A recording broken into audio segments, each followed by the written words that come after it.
Hey peeps, my name is Alex and here with Brienne. Hello. And we will be discussing the question... Question 4. Describe the role and impact of the major leaders of the US and USSR toward each other from 1945 to 1962. Sounds more like a command of the question. It's not like we're being forced to make this video by our authoritarian dictator. Ha, ha, ha. And jokes. Well, anyway, we are going to start with the US. The us. The US. So the us. In the year of 1945, Harry S. Truman was president. Fun fact, the S doesn't stand for anything. His parents couldn't pick which grandfather to name him after. During Truman's term, he signed the Marshall Plan, which gave $5 billion to 16 European countries. From the war destruction, that fun stuff.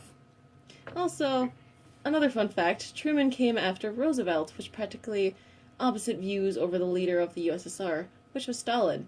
Truman hated Stalin and would passive-aggressively show it. One way was the Truman Doctrine.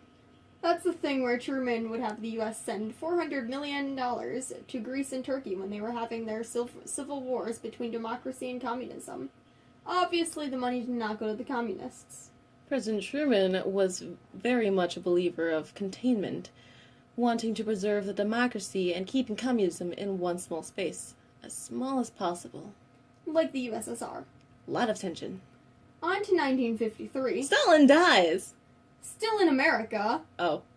New president! Yay!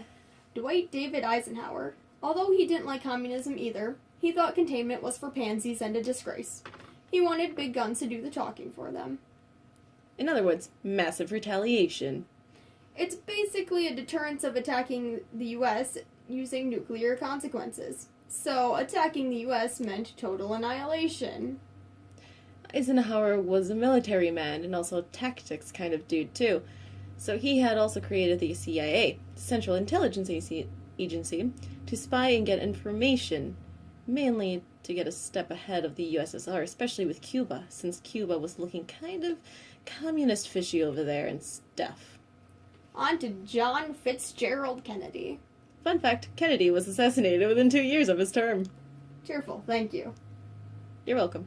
Anyway, so after the U.S. encouraged Fidel Castro into leadership of Cuba, we tried to kill him. They tried to overthrow him. Okay, yes, but then they tried to kill him. And failed miserably. Right. All this because Cuba started talking the USSR and gained their alliance after everyone was being sassy and pointing fingers. That's when Cuba was starting to lean toward communism. As a middle salute. Right. So a way to overthrow Castro was Kennedy's grand idea of the Bay of Pigs, which also failed miserably and didn't look good for the new president.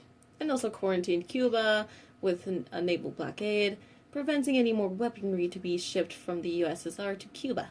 Around this time, the USSR built the Berlin Wall. It created the arms race, which was a competition between both the US and the USSR to improve their weapon industry, especially with nuclear testing.